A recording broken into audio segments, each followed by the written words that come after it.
Bom dia, irmãos, a paz do Senhor. É, Em Jeremias 17:5, a gente, a gente lê o seguinte: assim diz o Senhor, maldito é o homem que confia no homem e faz da carne mortal o seu braço e aparta o seu coração do Senhor. Se nós atemos apenas a primeira parte deste versículo, podemos chegar à errada conclusão de que não devemos confiar nas pessoas. Um amigo, uma vez ele era adolescente, né? E ele leu esse versículo e ele meio que criou um mantra na cabeça dele. Ele ficava, maldito é o homem que confia no outro, né?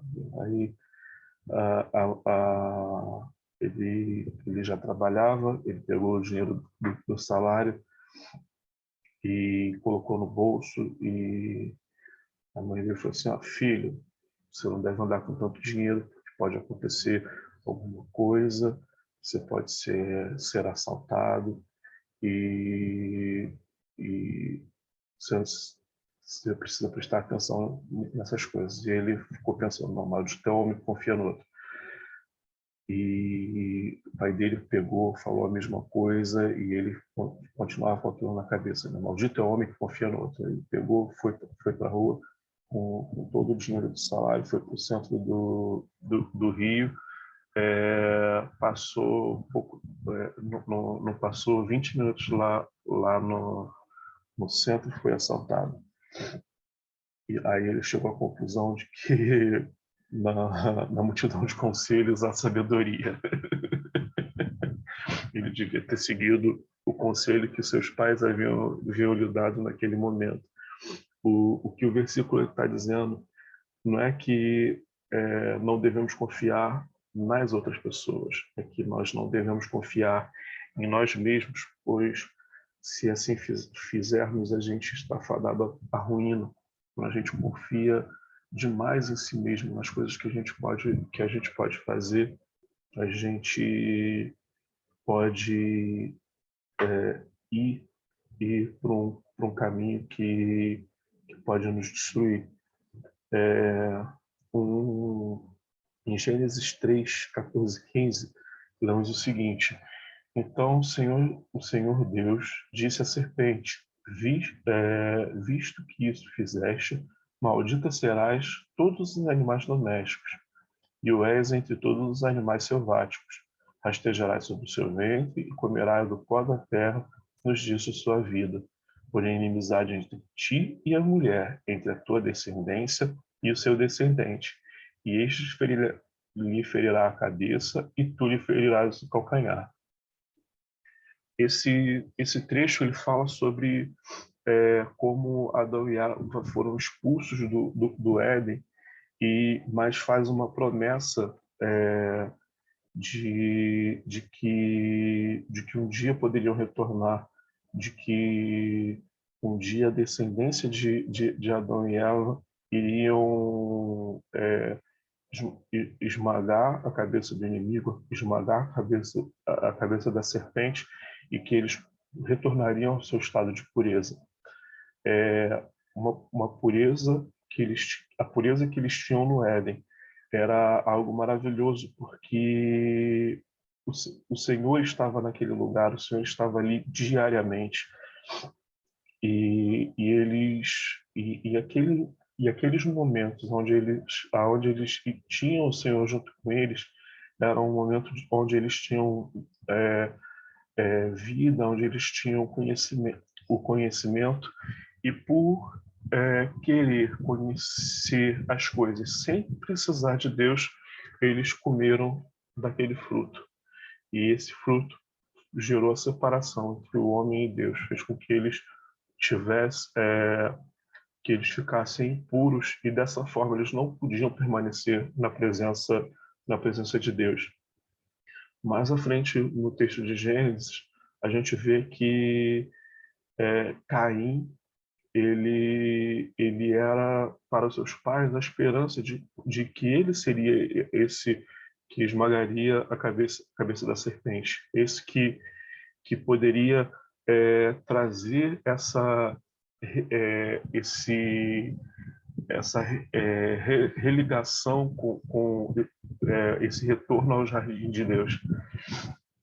Mas isso talvez fosse tão verdade que quando Caim viu que Abel se sobressaía no lugar dele, e Abel ele tinha um nome que significava vaidade, porque eles acreditavam que Caim era um filho necessário, mas Abel era uma vaidade, porque Caim faria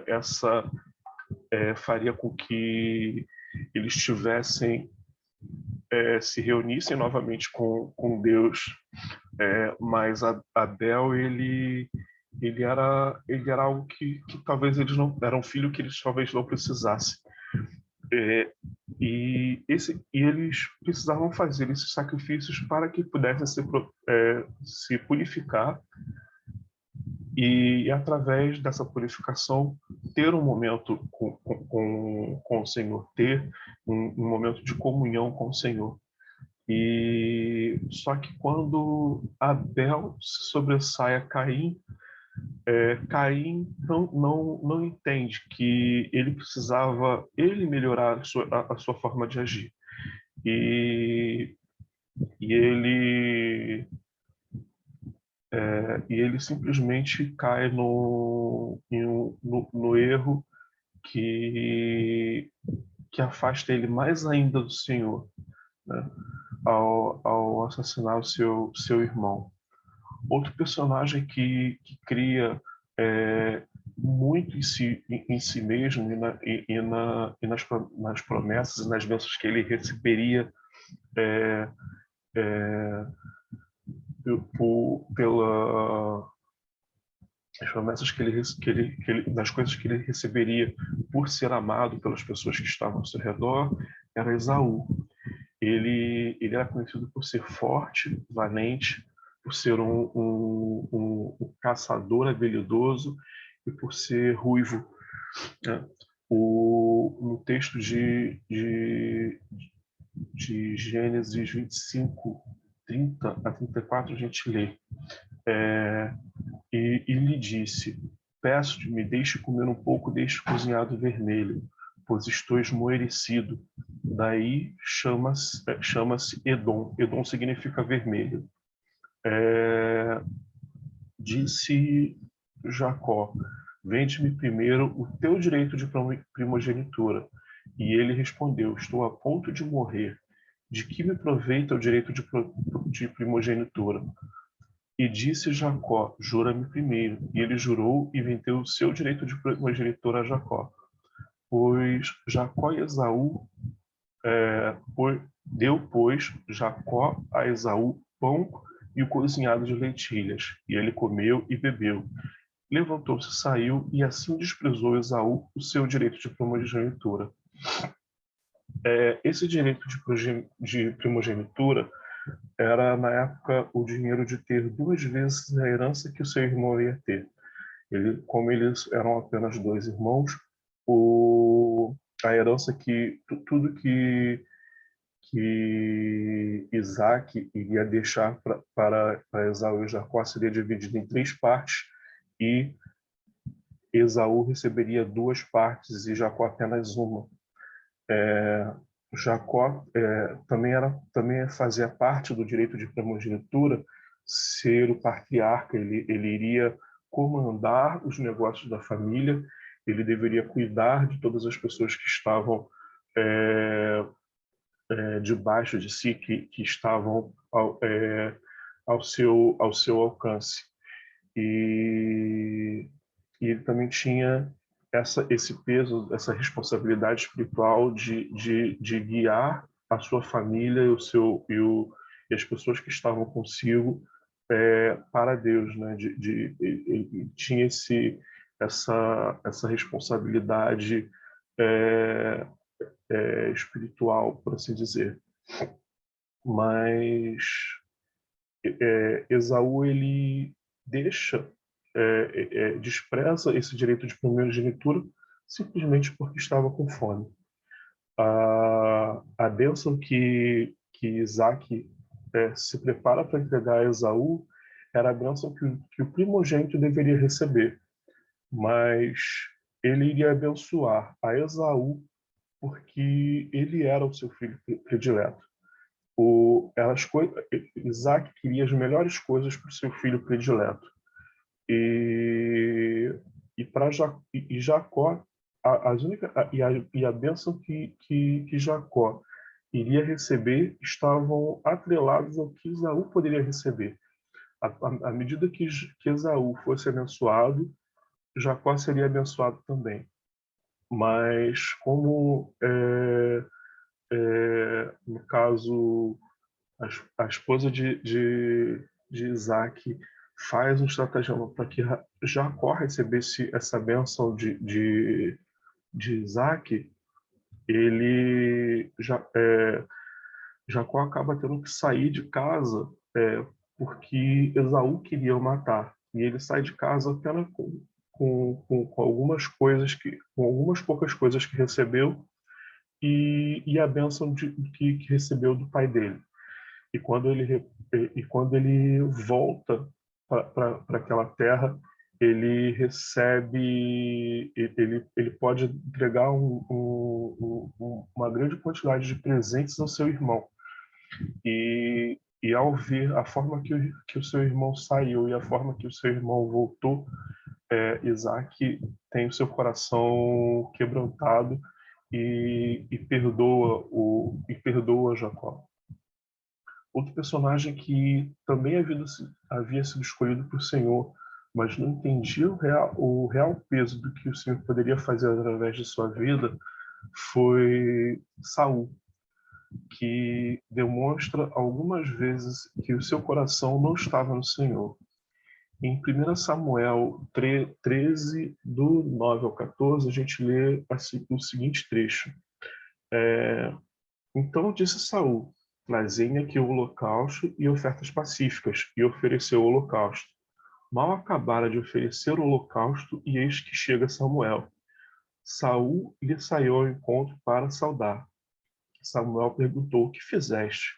Respondeu Saul: vendo que o povo se ia espalhando daqui e que tu não vinhas nos dias aprazados e que os filisteus já se tinham ajuntado em Miquimais, eu disse comigo: agora descerão os filisteus contra mim a Gilgal. E ainda não obtive benevolência do Senhor. E forçado pelas circunstâncias, ofereci holocaustos.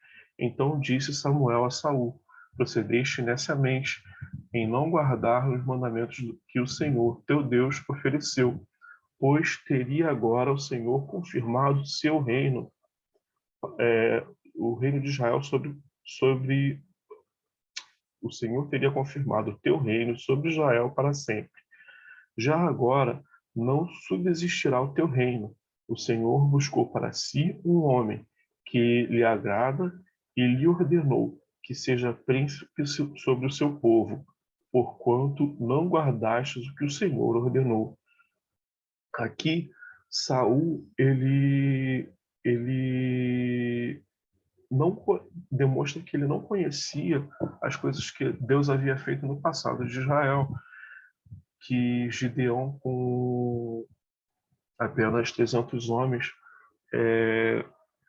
teria destruído todo um exército sem fazer muito esforço, mas ele vê os guerreiros indo embora, vê as pessoas deixando o lugar e se desespera e toma uma atitude precipitada, fazendo algo que ele não deveria fazer.